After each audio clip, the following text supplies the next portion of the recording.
गहना बेच दिया माँ का, पिताश्री का बैंक बैलेंस खाली कर दिया, अपना ब्लड तक बेच दिया, अपनी ज़रूरत को, अपने नशे की ज़रूरत को पूरी करने के लिए। ब्राउन पीने के बाद लगता था मैं हवाई जहाज़ पे उड़ रहा हूँ।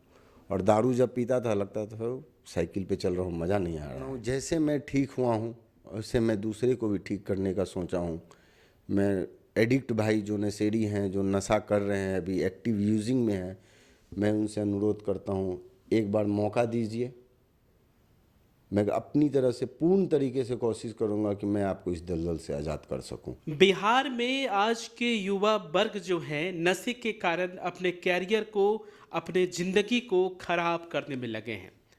हालांकि बिहार में शराबबंदी है, नशाबंदी है, इसके बावजूद भी कई लोग नशा करते हैं और नशा करने के कारण अपने जिंदगी को बर्बाद करते हैं।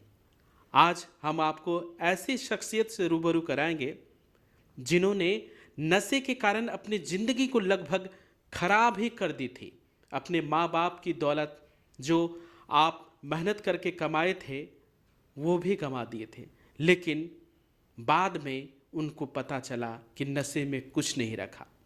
काफ़ी मेहनत, काफ़ी जद्दोजहद करने के बाद उन्होंने नशे को छोड़ दिया है और आज वो पूर्ण रूप से ठीक हो चुके हैं और साथ में कई लोगों को प्रेरणा देना चाहते हैं और नशा को छोड़ने के अभियान में जुड़ चुके हैं। हमारे साथ मौजूद हैं आज प्रणव प्रकाश जी, जो नवरत्न हाता में रहते हैं और ये अभियान छेड़ा है कि बिहार में नशे को जो है मुक्त करवाएंगे, जो युवा पीढ़ी जो नशे से ग्रसित है उनको छुड़वाएंगे। तो सबसे पहले हार्दिक स्वागत है खुशी आलोक में। Thank you sir. और ये लत जो आपको नशे की लगी, जैसे हमने दर्शकों को बताया, कैसे लगा और कैसे छोड़ाया आपने? नशे की लत, मैं तो जब 5 या 6 क्लास में पढ़ता था, स्टार्टिंग से ही कुछ दिन ठीक रहा, उसके बाद मेरा सर्किल चेंज हो गया, संगति मेरी चेंज हुई। उसके बाद धीरे धीरे धीरे धीरे गांजा लेने लगे, फिर शराब लिए, फिर उसके बाद 2016 में बिहार में शराबबंदी हो गई। शराबबंदी हो गई तो ड्रग्स आ गया पूर्णिया में, तो फिर मैंने ड्रग्स का सेवन किया और 2 दिन 3 दिन किया, उसके बाद मैं उसका आदी लग गया। ऐसा लत लगा कि मैंने अपनी ज़िंदगी को बर्बाद कर दिया उसके कारण। और बहुत ही मुश्किल, बहुत ही जद्दोजहद करने के बाद आज के दिन हम ठीक हैं और अपने आप पे प्राउड फील करते हैं कि हम ठीक हैं। जी, मगर जैसा हमने अभी दर्शकों को बताया कि नशे के कारण अपने घर में रखी पूंजी, माँ बाप के गहने तक बिकवा दिए, ऐसा स्थिति को खराब कर दिया। फिर ये अचानक क्या मोड़ आया कि आज आप ठीक हैं? नशे की वजह से मैंने अपने घर की फाइनेंशियल स्थिति को मतलब नष्ट ही कर दिया था। और एक समय ऐसा आया कि क्या बोलूँ, फिजिकली मतलब मेरा ऐसा मेंटली और फिजिकली ऐसा स्टेट आया कि अब मेरे को लगा कि अब हम नहीं बच पाएंगे, अब हमको इसको छोड़ना ही होगा। नहीं, अगर आज के डेट में आप छोड़ेंगे तो मेरा मौत तय है। तो फिर मेरे घर वाले ने मेरे को घर से उठवा दिया, नशे मुक्ति केंद्र भेजा। वहाँ पे मैं 5 महीना रहा, फिर उसके बाद वहीं पे ट्रीटमेंट लिया, वहीं पे सर्विस दिया, वहीं पे रहा और उसके बाद मैं ठीक हुआ। मेरा शरीर मेरा साथ छोड़ने लगा था नशे की वजह से। तो मैंने सोचा कि अगर आज के डेट में अब नशा नहीं छोड़ूंगा तो जीवन में नहीं छोड़ पाऊंगा। और मैं नशे मुक्ति केंद्र का दरवाज़ा ठकठकाया, मेरे घर वाले ने ठकठकाया, वहाँ मेरे को भर्ती किया और आज के दिन मैं ठीक हूँ। और मैं 4 साल काम किया नशे मुक्ति केंद्र में। काम करके आज के डेट में मैं सोचा कि अब अपना कुछ करना चाहिए और जैसे मैं ठीक हुआ मैं एक जरिया बनता हूँ, दूसरे को मैं ठीक करने की कोशिश करता हूँ। तो मैं आज कर रहा हूँ जी अपना। जी, प्रणब आपसे ये जानना चाहेंगे, जो आपने स्मेक लेना शुरू किया, हालांकि 2016 में शराबबंदी के कारण शराब नहीं मिला तो आपने स्मेक किया, तो वो कैसा महसूस करते थे जब आप लेते थे स्मेक? क्या फीलिंग होता था? एक बार तो लिया, फिर इसमें एडिक्टेड कैसे हो गया? ड्रग्स ऐसा था कि हम शराबबंदी के बाद भी शराब तो पीते ही थे, लेकिन जब ड्रग्स का आदत लग गया, ड्रग्स एक ऐसा था जैसे लगता था साइकिल और जेट जेट विमान, दोनों में जैसा अंतर होता वैसा ही ब्राउन था। ब्राउन पीने के बाद लगता था मैं हवाई जहाज़ पे उड़ रहा हूँ। और दारू जब पीता था लगता था साइकिल पे चल रहा हूँ, मज़ा नहीं आ रहा है। तो वो मज़ा, वो मस्ती मेरे को ब्राउन में मिलता था। तो मैं ब्राउन पीने लगा पीने लगा पीने लगा और सारा नशा साइड कर दिया और ब्राउन पे पूरा प्रेशर दे के ब्राउन ही पिया। मतलब जब आप पीते थे क्या फील करते थे, कितनी खुशी महसूस होती थी? खुशी, इतनी खुशी लगता था कि ज़िंदगी में जो भी चीज़ है ये ब्राउन ही है। इसके अलावा ज़िंदगी में ना माँ है, ना बाप है, ना रिश्ते हैं, ना नाते हैं, ना पैसा है, ना दौलत है, कुछ भी नहीं है। जो है यही है, सब कुछ यही है, इसी को करो जैसे करना है। जो भी स्थिति हो, जैसे भी हो, इसको पूरा करो।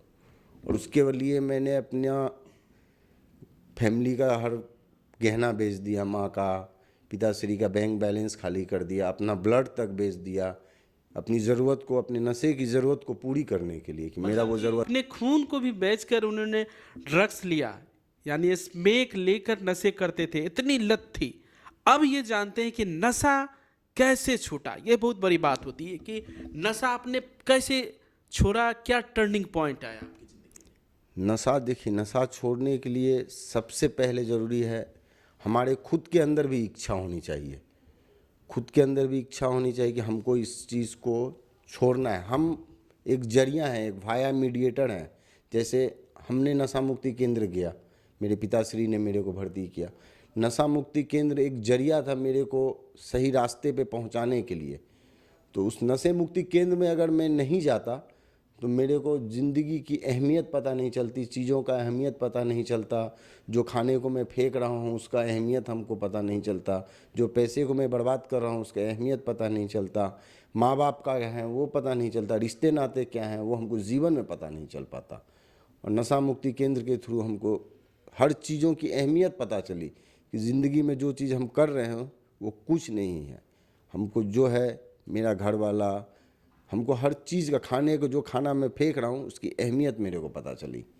जो पैसा मैंने बर्बाद कर दिया, मेरे पिताश्री ने अर्न किया, मेरे लिए ही अर्न किया, उसको मैंने बर्बाद किया, उस चीज़ की अहमियत मेरे को बाद में पता चला जब मैंने सब चीज़ खो दिया ज़िंदगी में। जी, 6 साल से आप नशा नहीं कर रहे हैं, एडिक्टेड नहीं हैं, तो अभी कैसी ज़िंदगी जी रहे हैं और क्या कर रहे हैं अभी? अभी नॉर्मल ज़िंदगी जी रहा हूँ और अच्छा हूँ, पहले से बहुत बेहतर फील कर रहा हूँ। कारण ये है कि आज रात को मैं सो रहा हूँ तो मेरे को कल क्या करना है, कल की ज़रूरत के लिए सोचना नहीं पड़ रहा है कि कल हमको पीना है, 300 रुपये व्यवस्था करना होगा, पापा का पॉकेट से चोरी करना होगा। इस चीज़ से आज मैं निश्चिंत हूँ, सुकून की ज़िंदगी जी रहा हूँ, सुकून से बाज़ार जा रहा हूँ, सुकून से परिवार के साथ रह रहा हूँ, दोस्तों के साथ रह रहा हूँ। ये सोचना नहीं पड़ रहा है दोपहर हो गया शाम में क्या करूँगा, शाम हो गया रात में क्या करूँगा, रात हो गया सुबह में क्या करूँगा। इस चीज़ से आज मैं निश्चिंत हूँ और अच्छा लगता है खुद में ही। जी प्रणव जी, आपने अपनी ज़िंदगी को तो बचा लिया, ठीक कर लिया, लेकिन कई लोग ऐसे हैं जो आज भी भटक रहे हैं और इंतज़ार कर रहे हैं कि हमें भी नशा से मुक्ति दिलाए। तो उसके लिए क्या सोच रहे हैं, क्या कर रहे हैं, क्या ठानी है आपने? मैं ठाना हूँ जैसे मैं ठीक हुआ हूँ वैसे मैं दूसरे को भी ठीक करने का सोचा हूँ। मैं एडिक्ट भाई जो नशेड़ी हैं, जो नशा कर रहे हैं, अभी एक्टिव यूजिंग में हैं, मैं उनसे अनुरोध करता हूँ एक बार मौका दीजिए। मैं अपनी तरह से पूर्ण तरीके से कोशिश करूँगा कि मैं आपको इस दलदल से आज़ाद कर सकूँ। एक बार आइए, मौका दीजिए मेरे को। तो मौका लेने के लिए आप कौन सा संस्थान खोले, हमारे दर्शक भी जानना चाहेंगे, कहाँ पे नशा मुक्ति केंद्र खोले या किस तरह ट्रीटमेंट करते हैं? मेरा नशा मुक्ति केंद्र का नाम है दृष्टिपूर्ण फाउंडेशन और ये नवरत्न हाता पूर्णिया में है। मैं यहाँ इन हाउस ट्रीटमेंट करता हूँ, 4 मंथ 120 दिन का ट्रीटमेंट है।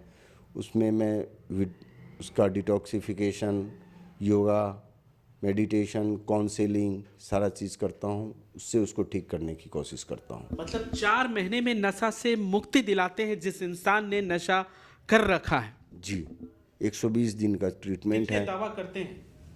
देखिए, दावा की बात तो मैं नहीं करता हूँ, मैं अपनी कोशिश करूँगा पूरी तरीके से कि वो ठीक हो जाए। जी, 2019 से लेकर अभी तक आप ठीक हैं। कई लोगों को आप कई दूसरे संस्था में सुना कि आपने काम किया, कितने लोगों को ठीक किया? मैं दूसरे संस्थान में काम किया हूँ, रहा हूँ, तकरीबन वहाँ मैं 4 से 5 हज़ार लोगों को ट्रीटमेंट दिया हूँ। तो मेरे एडिक्ट भाई लोग जो भी हैं जिनको मैं ट्रीट किया हूँ, वो लोग मेरे को पर्सनली भी जानते हैं और मेरा ट्रीटमेंट करने का तरीका भी डिफरेंट है। तो मैं वैस एडिक्ट भाई को अनुरोध करता हूँ एक बार विज़िट कीजिए, या उनके परिवार जो भी, जिनके बच्चे, जिनके पति, जिनके परिवार में कोई भी इस नशे से ग्रसित हैं, एक बार संपर्क कीजिए, आइए मेरे पास। जी, आप जो अभी उपचार करते हैं उसमें यहाँ पे रहने खाने पीने क्या क्या व्यवस्थाएं होती है, डॉक्टर की सुविधा क्या क्या होती है? यहाँ रहना खाना सारा मेरा इन हाउस ही है। साइकेट्रिक डॉक्टर है। अगर कुछ भी ज़्यादा समस्या होती है तो डॉक्टर यहाँ आते हैं, विजिट करवाते हैं डॉक्टर से। अगर पेशेंट ले जाने के लिए रहता है तो हम उनको लेके भी जाते हैं, वहाँ डॉक्टर से दिखाते हैं, मेडिसिन देते हैं और उसको ट्रीट करते हैं। जी।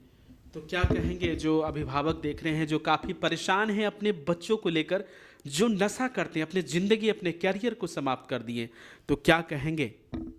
जो भी परेशान हैं, मेरे पिताश्री भी परेशान थे।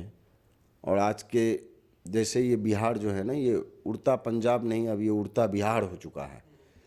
तो जो भी अभिभावक हैं, जो भी फैमिली हैं, आइए एक बार संपर्क कीजिए। हम एक जरिया है, आपके थ्रू मैसेज देना चाहते हैं, हम जरिया बनेंगे। आप एक बार आइए, हमसे बात कीजिए, देखिए एक बार।